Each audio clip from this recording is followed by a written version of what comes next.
ಚಪಾತಿ ಹಿಟ್ಟು ಹಾಗೆ ಫ್ರಿಜ್ಜಲ್ಲಿಟ್ಟರೆ ಅದು ಕಪ್ಪಾಗತ್ತಲ್ವ ಯೂಶ್ವಲಾಗಿ. ಸೊ ಈ ಟಿಪ್ಸ್ನ ಟ್ರೈ ಮಾಡಿ ನೋಡಿ. ಸೊ ಗೋಧಿ ಹಸಿಟ್ಟನ್ನ ಚೂರು ಅದ್ರ ಮೇಲೆ ಸ್ಪ್ರಿಂಕಲ್ ಮಾಡಿ ಹಾಗೆ ಜಸ್ಟ್ ಹಾಗೆ ಸ್ಪ್ರೆಡ್ ಮಾಡ್ಕೊಳ್ಳಿ. ಇದನ್ನು ಡೈರೆಕ್ಟಾಗಿ ಕ್ಯಾಪ್ನ ಕ್ಲೋಸ್ ಮಾಡಿ ಫ್ರಿಜ್ಜಲ್ಲಿ ಇಟ್ಕೊಳ್ಳಿ. ಸೊ ನೀವು ನೆಕ್ಸ್ಟ್ ಟೈಮ್ ತೆಗೆದು ನೋಡುವಾಗ ಅದು ಫ್ರೆಶ್ ಆಗೇ ಇರುತ್ತೆ. ಔಟರ್ ಲೇಯರ್ ಬಂದು ಆ್ಯಕ್ಚುಲಿ ಡಾಟ್ ಕಪ್ ಡಾಟ್ಸ್ ಬರುತ್ತಲ್ವ, ಸೊ ಅದೆಲ್ಲ ಬರೋದಿಲ್ಲ. ಕ್ಲೀನಾಗಿ ಚಪಾತಿ ಹಿಟ್ಟು ನಾವು ಹೇಗೆ ಫ್ರೆಶ್ ಆಗಿ ಮಾಡ್ತಿರೋ ಆ ರೀತಿ ಇರುತ್ತೆ. ಆ್ಯಂಡ್ ಇವತ್ತಿನ ಸ್ಯಾಟರ್ಡೇ ವ್ಲಾಗ್ ಏನಪ್ಪ ಅಂತಂದರೆ, ಸೊ ಪೂರಿ ಮಾಡೋಣ ಅಂತ ಡಿಸೈಡ್ ಆದೆ. ಪೂರಿ ವಿತ್ ಬೊಂಬೈ ಚಟ್ನಿ ತುಂಬ ಈಸಿ ಆ್ಯಕ್ಚುಲಿ. ಹಾಗೆ ಹೇಳ್ತಾ ಹೋಗ್ತೀನಿ ರೆಸಿಪಿ ಹೇಗೆ ಮಾಡಬೇಕು ಅಂದ್ಬಿಟ್ಟು. ಸೊ ನೈಟ್ ನನಗೆ ಪಾತ್ರೆ ತೊಳೆಯೋ ಕಾರ್ಯಕ್ರಮ ಇತ್ತು, ಬಟ್ ಅದು ಮಾಡಿಲ್ಲ.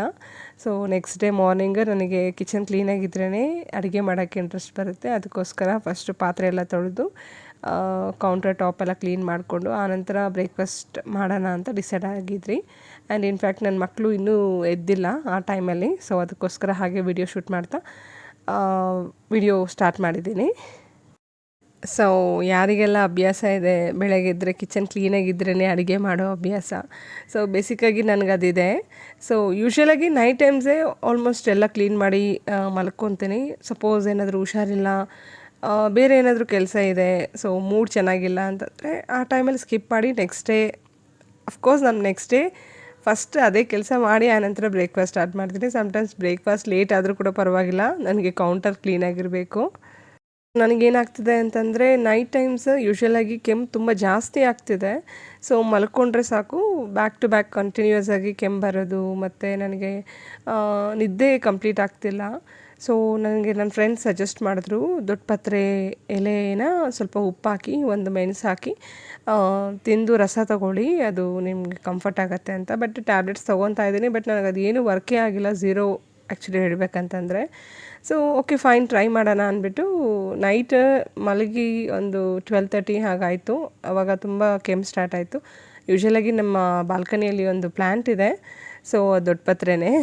ಸೊ ಅದನ್ನು ಒಂದು 3 ಎಲೆ ತಗೊಂಡು ಚೆನ್ನಾಗಿ ವಾಶ್ ಮಾಡಿ ಅದರಲ್ಲಿ ಸಾಲ್ಟು ಮತ್ತು ಒಂದು ಪೆಪ್ಪರ್ ಇಟ್ಟು ಚೆನ್ನಾಗಿ ಅಗೆದು ಅದರ ರಸ ತಗೊಂಡು ಒಂಚೂರು ನೀರು ಕುಡಿದೆ, ಬೆಚ್ಚಗಿರೋ ನೀರು ಕುಡಿದೆ. ಸೊ ನನಗೆ ಇನ್ಸ್ಟೆಂಟಾಗಿ ಅದು ಕೆಮ್ಮು ಕಡಿಮೆ ಆಯಿತು. ಸೊ ಮಾರ್ನಿಂಗ್ವರೆಗೂ ನನಗೆ ಕೆಮ್ಮೇ ಇಲ್ಲ, ತುಂಬ ಚೆನ್ನಾಗಿ ವರ್ಕ್ ಆಯಿತು. ಆನಂತರ ಮಾರ್ನಿಂಗು ಆಫ್ಟರ್ ಬ್ರೇಕ್ಫಾಸ್ಟು ಒಂದು ಸತಿ ತೊಗೊಂಡೆ. ಇದು ಮಕ್ಕಳಿಗೂ ಕೊಡ್ಬೋದಂತೆ, ಬೇಕಾದರೆ ಟ್ರೈ ಮಾಡಿ. ಅದು ಜಸ್ಟ್ ನೀವು ಹಿಂಗೆ ಪ್ರೆಸ್ ಮಾಡಿದ್ರೆ ಒಂದು 5-6 ಎಲೆ ತೊಗೊಂಡು ಪ್ರೆಸ್ ಮಾಡಿದ ತಕ್ಷಣ ಅದು ರಸ ಬರುತ್ತೆ. ಅದಕ್ಕೊಂದು ಸ್ವಲ್ಪ ಜೇನುತುಪ್ಪ ಸವದ್ಬಿಟ್ಟು ಕೊಡಿ, ಬಿಕಾಸ್ ಅದು ಖಾರ ಇರುತ್ತೆ.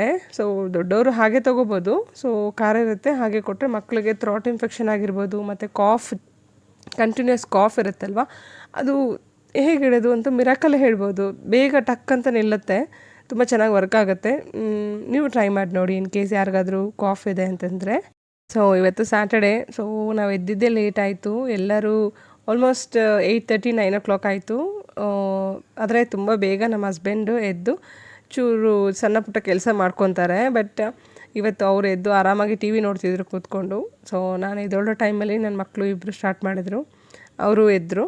ಅನಂತರ ಬ್ರಷ್ ಮಾಡಿ ಸ್ವಲ್ಪ ಹಾಲು ಕುಡಿದು ಬ್ರೇಕ್ಫಾಸ್ಟ್ ರೆಡಿ ಮಾಡೋಣ ಅಂದ್ಕೊಂಡೆ. ಇವತ್ತು ಸ್ಯಾಟರ್ಡೇ. ಯೂಶ್ವಲಾಗಿ ಸ್ಯಾಟರ್ಡೇ ನಮ್ಮ ಹಸ್ಬೆಂಡ್ ಟೆಂಪಲ್ಗೆ ಹೋಗ್ತಾರೆ. ಸೊ ನನ್ನ ಕರೆದ್ರು, ಬಟ್ ಅನ್ಫಾರ್ಚುನೇಟ್ಲಿ ನನಗೆ ರೆಡಿಯಾಗಿ ಹೋಗೋ ಅಷ್ಟರಲ್ಲಿ ತುಂಬ ಟೈಮ್ ಆಗುತ್ತೆ, ನೀವು ಹೋಗಿ ಬನ್ನಿ ಅಂತ ಹೇಳಿದ್ದೆ. ಮಾರ್ನಿಂಗ್ ಏನಂತಂದರೆ ಪೂರಿ ಮಾಡೋ ಪ್ಲ್ಯಾನ್ ಇತ್ತಲ್ವ. ಸೊ ಪೂರಿ ಮಾಡೋಕ್ಕೆ ಸುಮಾರು ಟೈಮ್ ತೊಗೊಂಡಿದ್ದೆ, ಪೂರಿ ಮತ್ತು ಬೊಂಬೈ ಚಟ್ನಿ. ಸೊ ಬೊಂಬೈ ಚಟ್ನಿ ಹೇಗೆ ಮಾಡೋದು ಅಂತ ಹಾಗೆ ರ್ಯಾಂಡಮಾಗಿ ಹೇಳ್ತೀನಿ. ಸೇಮ್ ನೀವು ಆಲೂಗಡ್ಡೆ ಪಲ್ಯ ಹೇಗೆ ಮಾಡ್ತೀರೋ ಅದೇ ರೀತಿಯೇ ಮಾಡೋದು. ಅದಕ್ಕೆ ಒಂಚೂರು ಕಡಲೆ ಹಸಿಟ್ಟು ಒಂಚೂರು ನೀರು ಹಾಕಿ ಸ್ವಲ್ಪ ಕುದಿಸ್ಕೋಬೇಕು. ಇದರಲ್ಲಿ ಒಂಚೂರು ಗರಂ ಮಸಾಲ ಪೌಡ್ರ್ ಹಾಕಿರ್ತೀನಿ, ಬಿಕಾಸ್ ಗರಂ ಮಸಾಲ ಹಾಕಿದ್ರೆ ಒಂದು ಸ್ವಲ್ಪ ನಿಮಗೆ ಅದು ಹೇಗೆ ಹೇಳೋದು, ಒಂದು ಮಸಾಲ ಟೇಸ್ಟ್ ಸಿಗುತ್ತೆ ಅಷ್ಟೇ, ಡಿಫ್ರೆನ್ಸ್ ಏನಿಲ್ಲ. ಬೇಕಾದರೆ ನೀವು ಸ್ಕಿಪ್ ಮಾಡ್ಕೋಬೋದು. ಸ್ವಲ್ಪ ಜನ ಜಿಂಜರ್ ಗಾರ್ಲಿಕ್ ಪೇಸ್ಟ್ ಸಹ ಹಾಕ್ತಾರೆ, ಬಟ್ ಅದು ಹಾಕಿದ್ರೆ ಆ ಟೇಸ್ಟು ನನಗೆ ಚೆನ್ನಾಗಿ ಅನಿಸಿಲ್ಲ. ಬಟ್ ಇದು 1 teaspoon of garam masala powder ಹಾಕಿದ್ರೆ ತುಂಬ ಚೆನ್ನಾಗಿದೆ ಟೇಸ್ಟು. ಟ್ರೈ ಮಾಡಿ ನೋಡಿ ನೀವು ಕೂಡ.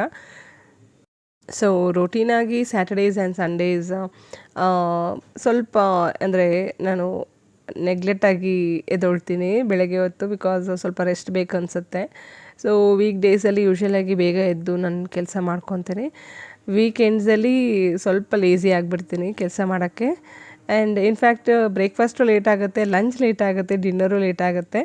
ಬಟ್ ವಾಟ್ ಟು ಡು, ನಮಗೂ ಸ್ವಲ್ಪ ರೆಸ್ಟ್ ಬೇಕು ಅನ್ಸತ್ತಲ್ವ. ಇವಾಗ ಸಮ್ಮರ್ ಪ್ರಾಬ್ಲಮ್ ಇಲ್ಲ, ಬಟ್ ಸ್ಕೂಲ್ ಸ್ಟಾರ್ಟ್ ಆದ ನಂತರ ನಮ್ಮದು ಟೈಮ್ ಟೇಬಲ್ ಬೇರೆ ಥರ ಇರುತ್ತೆ. ಸೊ ಅಫ್ಕೋರ್ಸ್ ನಾವು ಎದ್ದೇಳಬೇಕು. ಸ್ಯಾಟರ್ಡೇಸು ನನ್ನ ಮಗನಿಗೆ ಸ್ಕೂಲ್ ಇರುತ್ತೆ. ಸೊ 3rd ಸ್ಯಾಟರ್ಡೇ ಮಾತ್ರ ಹಾಲಿಡೇ ಇರುತ್ತೆ, ಅದಕ್ಕೋಸ್ಕರ ಸ್ಯಾಟರ್ಡೇಸು ಎದ್ದೇಳ್ತೀರಿ. ಸೊ ಸಂಡೇ ಆ್ಯಸ್ ಯೂಶ್ವಲ್ ಒಂದಿನ ಮಲ್ಗೋಣ ಅಂತ ಇದ್ರೂ ನಾವು ಮಲ್ಗೋಕ್ಕಾಗಲ್ಲ, ಎದ್ದೇಳಲೇಬೇಕು. ಬಿಕಾಸ್ ರೊಟೀನ್ ಆಗಿಬಿಟ್ಟಿರುತ್ತಲ್ವ ಎದ್ದೇಳೋದು, ಅದಕ್ಕೆ. ಸೊ ಪೂರಿಗೆ ಯೂಶ್ವಲಾಗಿ ಮೈದಾ ಹಸಿಟ್ಟು ಹಾಕಿ ಪೂರಿ ಮಾಡ್ತಾರೆ. ಬಟ್ ಮೈದಾ ನಾನು ತುಂಬ ಅವಾಯ್ಡ್ ಮಾಡ್ತೀನಿ. ಗೋಧಿ ಹಸಿಟ್ಟು ಹಾಗೆ ರ್ಯಾಂಡಮಾಗಿ ನೀರು ಹಾಕಿ ಒಂಚೂರು ಉಪ್ಪು ಹಾಕಿ ಮಿಕ್ಸ್ ಮಾಡ್ಕೊತೀನಿ. ಸ್ವಲ್ಪ ಜನ ಎಣ್ಣೆ ಹಾಕಿ ಮಿಕ್ಸ್ ಮಾಡ್ತೀರಾ, ಅದು ಮಾಡಬೇಡಿ. ಆ್ಯಕ್ಚುಲಿ ಅದು ಒಳ್ಳೆಯದಲ್ಲ, ಅದು ಹೆಲ್ತಿಗೆ ತುಂಬ ಕೆಟ್ಟದ್ದು. ಸೊ ವಿತೌಟ್ ಆಯಿಲ್ ನೀವು ಹಾಕಿನೇ ಹೀಗೆ ಮಿಕ್ಸ್ ಮಾಡ್ತಾ ಹೋದರೆ ಅದು ಪರ್ಫೆಕ್ಟ್ ಆಗುತ್ತೆ. ಒಂದು 20 to 30 ಮಿನಿಟ್ಸ್ ಹಾಗೆ ಬಿಟ್ಟರೆ ಅದೇನಾಗುತ್ತೆ ಅಂದರೆ ಒಂದು ಸಾಫ್ಟ್ ಆಗುತ್ತೆ. ನೀವು ಲಟ್ಸೋವಾಗ ಸಹ ಅದು ಅಂಟಲ್ಲ. ಸೊ ಒಂಚೂರು ಗೋಧಿ ಹಸಿಟ್ಟು ಹಾಕ್ಕೊಂಡು ಲಟ್ಸಿ ನೀವು ಚಪಾತಿ ಆಗಲಿ ಪೂರಿ ಆಗಲಿ ಮಾಡ್ಬೋದು. ಸೊ ಸ್ವಲ್ಪ ಜನ ತುಂಬ ಆಯಿಲ್ ಹಾಕಿ ಮಿಕ್ಸ್ ಮಾಡಿರ್ತಾರೆ ಅಂಟತ್ತೆ ಅಂದ್ಬಿಟ್ಟು, ಬಟ್ ನೋ, ಅದು ಆ್ಯಕ್ಚುಲಿ ಹಾಕಬಾರ್ದು. ನಾನು ಇನ್ ಬಿಟ್ವೀನ್ ಆಲೂಗಡ್ಡೆ ಎಲ್ಲ ಚೆನ್ನಾಗಿ ಕಟ್ ಮಾಡಿ ಒಂದು 3 ವಿಸಿಲ್ ಕೊಡೋಕ್ಕೆ ಕುಕ್ಕರಲ್ಲಿ ಇಟ್ಬಿಟ್ಟು, ಸೊ ಆ್ಯಸ್ ಯೂಶ್ವಲ್ ನಾನು ಬೇರೆ ಕೆಲಸ ಮಾಡ್ಕೊತೀನಿ. ಸೊ ಅದು ಮುಗಿಯೋಷ್ಟರಲ್ಲಿ ನನಗೆ ಇನ್ನೊಂದು ಕೆಲಸ ಮುಗಿಬೇಕು. ಸೊ ಬೆಳಗ್ಗೆ ಎದ್ದಿದ್ದು ಲೇಟ್ ಆಗಿತ್ತು, ಅದಕ್ಕೆ ಕಸ ಗುಡಿಸ್ತಿದ್ದೆ. ಆ್ಯಂಡ್ ಸಮ್ಟೈಮ್ಸ್ ಏನಾಗುತ್ತೆ, ನಮ್ಮ ಮನೇಲಿ ನಮ್ಮ ಹಸ್ಬೆಂಡ್ ನನಗೋಸ್ಕರ ವೆಯ್ಟ್ ಮಾಡಲ್ಲ. ಅವರು ಎದ್ದಿದ ತಕ್ಷಣ ಸ್ನಾನ ಮಾಡಿಕೊಂಡು ಪೂಜೆ ಮಾಡಿಬಿಡ್ತಾರೆ. ಕಸ ಗುಡಿಸಿದ್ದೀನಾ ಇಲ್ಲ ಅಂತ ಅವರು ನನಗೆ ಪಾಯಿಂಟ್ ಔಟ್ ಮಾಡೋಕ್ಕೆ ಹೋಗಲ್ಲ. ಬಿಕಾಸ್ ಅವ್ರಿಗೆ ಗೊತ್ತು ನಾನು ಬೇರೆ ಕೆಲಸ ಮಾಡ್ತಿರ್ತೀನಿ. ಇನ್ ಬಿಟ್ವೀನಲ್ಲಿ ಬಂದು ಅವರು ನನಗೆ ಕಸ ಗುಡಿಸಿ ಕೊಡು, ಮನೆ ಕ್ಲೀನ್ ಮಾಡಿಕೊಡು, ನಾನು ಪೂಜೆ ಮಾಡಬೇಕು ಅಂತೆಲ್ಲ ಹೇಳೋಕ್ಕೆ ಹೋಗಲ್ಲ. ಅವ್ರಿಗೂ ಗೊತ್ತಾಗುತ್ತೆ, ಬಿಕಾಸ್ ನನಗೆ ಹ್ಯಾಂಡಲ್ ಮಾಡೋದು ಕಷ್ಟ ಆಗ್ಬೋದು ಅಂತ. ಸೊ ಅವ್ರಿಗೆ ಪೂಜೆ ಆಗಿದ ತಕ್ಷಣ ಬ್ರೇಕ್ಫಾಸ್ಟ್ ಬೇಕು. ಸೊ ನಾನು ಈ ಕೆಲಸ ಮಾಡ್ಕೊಂಡಿದ್ರೆ ಆ ಕೆಲಸ ಯಾರು ಮಾಡ್ತಾರೆ, ಅದಕ್ಕೋಸ್ಕರ ಅವರು ನನಗೆ ಫೋರ್ಸ್ ಮಾಡಲ್ಲ. ಸಮ್ಟೈಮ್ಸ್ ಹೇಳ್ತಾರೆ ಕಸ ಗುಡಿಸಿ ಕೊಟ್ಬಿಡು, ನಾನು ಪೂಜೆ ಮಾಡಬೇಕು ಅಂತ. ಇನ್ ಕೇಸ್ ನಾನೇನಾದರೂ ಬ್ರೇಕ್ಫಾಸ್ಟ್ ಬೇಗ ಮಾಡಿದರೆ ಆ ಕೆಲಸ ಮಾಡಿ ಕೊಟ್ಬಿಡ್ತೀನಿ. ಇಲ್ಲ ಅಂತಂದರೆ ಹೇಳ್ತೀನಿ, ನಿನ್ನ ಕೆಲಸ ನೀನು ಮಾಡ್ಕೊ, ನಾನು ಮತ್ತೆ ಕಸ ಗುಡಿಸ್ಕೊತೀನಿ ಅಂತ. ಸೊ ಅವರು ದೇವ್ರ ಮನೆ ಸಪ್ರೇಟಾಗಿದೆ ಅಲ್ಲ, ದೇವ್ರ ಮನೆ ಎಲ್ಲ ಕ್ಲೀನ್ ಮಾಡಿಕೊಂಡು ಹೂವೆಲ್ಲ ಇಟ್ಟು ಪೂಜೆ ಮಾಡ್ಕೊತಾರೆ. ಆ್ಯಕ್ಚುಲಿ ಅವ್ರು ಡೈಲಿ ರೊಟೀನ್ ಅದು. ಸೊ ಮಾರ್ನಿಂಗ್ ಹೊತ್ತು ಅವ್ರು ಪೂಜೆ ಮಾಡ್ತಾರೆ, ಸಂಜೆ ಯೂಶ್ವಲಾಗಿ ನಾನು ದೀಪ ಹಂಚಿ ಪೂಜೆ ಮಾಡ್ತೀನಿ. ನಾನು ಓವರ್ ಆರ್ಥೋಡಾಕ್ಸ್ ಅಲ್ಲ, ನನಗೆ ತುಂಬ ಓವರ್ ಭಕ್ತಿ ಅಂತ ಎಲ್ಲ ಇಲ್ಲ. ಬಟ್ ದೇವ್ರನ್ನ ನಂಬ್ತೀನಿ, ಪ್ರೇ ಮಾಡ್ತೀನಿ. ಬಟ್ ಎಲ್ಲದಕ್ಕೂ ಒಂದು ಲಿಮಿಟ್ ಇರುತ್ತೆ, ತುಂಬ ತೀರ ಹೋಗಲ್ಲ ನಾನು ಯಾವುದಕ್ಕೂ. ಸೊ ನೀವು ಹೇಗೆ ಮನೆಯಲ್ಲಿ ಪೂಜೆ ಎಲ್ಲ ಮಾಡ್ತೀರಾ ಕಮೆಂಟಲ್ಲಿ ತಿಳಿಸಿ. ಆ್ಯಂಡ್ ನೀವೇನಾದರೂ ಫಸ್ಟ್ ಟೈಮ್ ನನ್ನ ವಿಡಿಯೋ ನೋಡ್ತಿದ್ರೆ ಪ್ಲೀಸ್ ನನ್ನ ಚಾನಲ್ನ ಸಬ್ಸ್ಕ್ರೈಬ್ ಮಾಡ್ಕೊಳ್ಳಿ. ಸೊ ಫೋರ್ಸ್ಫುಲ್ಲಾಗಿ ಏನು ಹೇಳ್ತಿಲ್ಲ, ನಿಮಗೆ ನನ್ನ ವೀಡಿಯೋಸ್ ಇಷ್ಟ ಆಗಿದರೆ ಮಾತ್ರ ನನ್ನ ಚಾನಲ್ ಸಬ್ಸ್ಕ್ರೈಬ್ ಮಾಡಿಕೊಂಡು ನನ್ನ ವೀಡಿಯೋಸ್ ನೋಡಿ ಅಂತ ಹೇಳ್ತಿದ್ದೀನಿ. ಸೊ ಬೇಸಿಕ್ಕಾಗಿ ನನಗೆ ಕೋಲ್ಡ್ ಕಾಫ್ ಎಲ್ಲ ಆಗಿತ್ತಲ್ವ, ಸೊ ಅದೇ ರೀತಿ ನೈಟ್ ನನ್ನ ಮಗಳಿಗೆ ಸ್ಟಾರ್ಟ್ ಆಯಿತು ಕೋಲ್ಡ್. ನಂಗೆ ತುಂಬ ಭಯ ಆಯಿತು. ಸೊ ನಾನೇ ಇನ್ನೂ ಪೇಷಂಟಾಗಿದ್ದೀನಿ, ಹೇಗೆ ನನ್ನ ಮಗುನ ಕೇರ್ ಮಾಡೋದು ಅಂತ. ಬಟ್ ನಾನು ಅವಳಿಗೆ ರಾತ್ರಿ ಸೇಮ್ ಅದು ಹೇಳಿದ್ನಲ್ಲ ದೊಡ್ಡಪತ್ರೆ, ಅದನ್ನು ರಸ ತೆಗೆದು ಅದ್ರಲ್ಲಿ ಸ್ವಲ್ಪ ಜೇನುತುಪ್ಪ ಮಿಕ್ಸ್ ಮಾಡಿ ಕುಡಿಸ್ಬಿಟ್ಟೆ.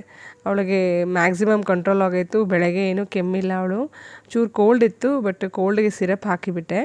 ಕಾಫ್ ಬರ್ದಿರೋ ಇದ್ದರೆ ಬೆಟರ್, ಬಿಕಾಸ್ ಕಾಫ್ ಬಂದರೆ ಮಕ್ಕಳು ಓವರ್ ನೈಟ್ ಮಲಗಲ್ಲ, ತುಂಬ ಹೆರಿಟೇಟ್ ಮಾಡ್ತಾರೆ, ನಮಗೂ ನಿದ್ದೆ ಮಾಡೋಕ್ಕೆ ಬಿಡಲ್ಲ, ಅವರು ನಿದ್ದೆ ಮಾಡಲ್ಲ, ತುಂಬ ಟಾರ್ಚರ್ ಆಗಿಬಿಡುತ್ತೆ.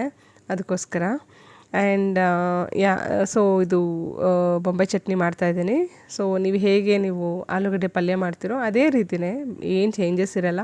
ಇದಕ್ಕೆ ಬೊಂಬೈ ಚಟ್ನಿ ಅಂತ ಮಾತ್ರ ಹೆಸರು ಅಷ್ಟೇ. ಸೊ ಸಾಸಿವೆ, ಜೀರಿಗೆ, ಒಂಚೂರು ಎಣ್ಣೆ ಮತ್ತು ಹಸಿಮೆಣ್ಸಿನ್ಕಾಯಿ ಹಾಕಿ ಆಯಿಲಲ್ಲಿ ಒಂದು ಸ್ವಲ್ಪ, ಅದು ಹಸಿಮೆಣ್ಸಿನ್ಕಾಯಿ ನೀವು ಆಯಿಲಲ್ಲಿ ಹಾಕಿದ್ರೆ ನಿಮಗೆ ಸ್ಪೈಸ್ ಸಿಗುತ್ತೆ. ನೀವು ಮತ್ತೆ ಹಾಕಿದ್ರೆ ಅಷ್ಟೊಂದು ಖಾರ ಸಿಗಲ್ಲ. ಆಯಿಲಲ್ಲಿ ಚಿಲ್ಲಿ ಅದು ಕಲರ್ ಚೇಂಜ್ ಆಗುತ್ತಲ್ವ, ಸಿಡಿಯುತ್ತೆ, ಆವಾಗ ನಿಮಗೆ ಅದು ಖಾರ ಕಂಪ್ಲೀಟಾಗಿ ನಿಮಗೆ ಬಿಡುತ್ತೆ. ಆವಾಗ ಚೆನ್ನಾಗಿರುತ್ತೆ ಟೇಸ್ಟು ಸಹ. ಸೊ ಚೆನ್ನಾಗಿ ಫೈನಾಗಿ ಚಾಪ್ ಮಾಡ್ಕೊಂಡಿರೋ ಆನಿಯನ್ ಹಾಕಿ ಮತ್ತು ಕರಿಬೇವು ಹಾಕಿ ಚೆನ್ನಾಗಿ ಒಂದು ಸ್ವಲ್ಪ ಆನಿಯನ್ ಸಾಫ್ಟ್ ಆಗೋವರೆಗೂ ವೆಯ್ಟ್ ಮಾಡಿ. ಆನಂತರ ಸಾಲ್ಟ್ ಮತ್ತು 1 tea spoon of garam masala ಹಾಕಿ ಒಂಚೂರು ಹಾಗೆ ಒಂದು ಮಿಕ್ಸ್ ಕೊಡಿ. ನಿಮಗೆ ಒಂದು ಸ್ವಲ್ಪ ಸೀದೋಗೋ ಸ್ಮೆಲ್ ಬರುತ್ತಲ್ವ, ಅಂದರೆ ಸುಟ್ಟಿರೋ ಸ್ಮೆಲ್ ಬರುತ್ತಲ್ಲ, ಆ ಟೈಮಲ್ಲಿ ಸ್ವಲ್ಪ ಬೇಕಾದರೆ ನೀವು ನೀರು ಹಾಕ್ಕೊಳ್ಳಿ, ಇನ್ ಕೇಸ್ ಏನಾದರೂ ಸೀದೋಗ್ತಿದೆ ಅಂತಿದ್ರೆ. ಇಲ್ಲ ಅಂತಂದರೆ ಹಾಗೆ ಒಂದು ಜಸ್ಟ್ ಮಿಕ್ಸ್ ಮಾಡ್ತಾಯಿರಿ. ಆನಂತರ ಆಲೂಗಡ್ಡೆ ಬಾಯ್ಲ್ ಮಾಡಿ ಇಟ್ಕೊಂಡಿರೋದನ್ನು ಸ್ಕಿನ್ ಪೀಲ್ ಮಾಡಿ ಚೆನ್ನಾಗಿ ಸ್ಪೂನಲ್ಲೇ ಸ್ಮ್ಯಾಶ್ ಮಾಡಿ ಡೈರೆಕ್ಟಾಗಿ ಹಾಕ್ಕೊಂಡು ಮಿಕ್ಸ್ ಮಾಡ್ಕೊಳ್ಳಿ. ಒಂಚೂರು ಅರಿಶಿನ ಹಾಕ್ಕೊಳ್ಳಿ ಮತ್ತು ನೀರು, ಕಡಲೆ ಹಸಿಟ್ಟು ಒಂದು 2 ಟೀ ಸ್ಪೂನಷ್ಟು ತಗೊಂಡು ನೀರಲ್ಲಿ ಹಾಕಿ ಚೆನ್ನಾಗಿ ಮಿಕ್ಸ್ ಮಾಡಿಕೊಂಡು ಅದನ್ನು ಇದರಲ್ಲಿ ಹಾಕಿ ಒಂದು 5 ನಿಮಿಷ ಕುದಿಯೋಕ್ಕೆ ಬಿಟ್ಬಿಡಿ, ಸಾಕು. ಒಳ್ಳೆ ಟೇಸ್ಟ್ ಸಿಗುತ್ತೆ ನಿಮಗೆ, ತುಂಬ ಖುಷಿಯಾಗುತ್ತೆ, ತುಂಬ ಚೆನ್ನಾಗಿರುತ್ತೆ ಟೇಸ್ಟ್ ಮಾತ್ರ. ಪೂರಿಗಂತೂ ಎಕ್ಸ್ಟ್ರಾರ್ಡ್ನರಿ ಕಾಂಬಿನೇಷನ್. ಸ್ವಲ್ಪ ಜನಕ್ಕೆ ಆಲೂಗಡ್ಡೆ ಪಲ್ಯ ಡೈರೆಕ್ಟಾಗಿ ತಿನ್ನಕ್ಕೆ ಹೋದರೆ ಗಂಟ್ಲಲ್ಲಿ ಹಿಡ್ಕೊಳತ್ತೆ ಹಾಗೆ ಹೀಗೆ ಅಂತ ಡೈಲಾಗ್ ಹೊಡಿತಾರಲ್ವ, ಅಂಥವ್ರಿಗೆ ಇದು ಬೆಸ್ಟ್ ಅಂತಲೇ ಹೇಳ್ಬೋದು.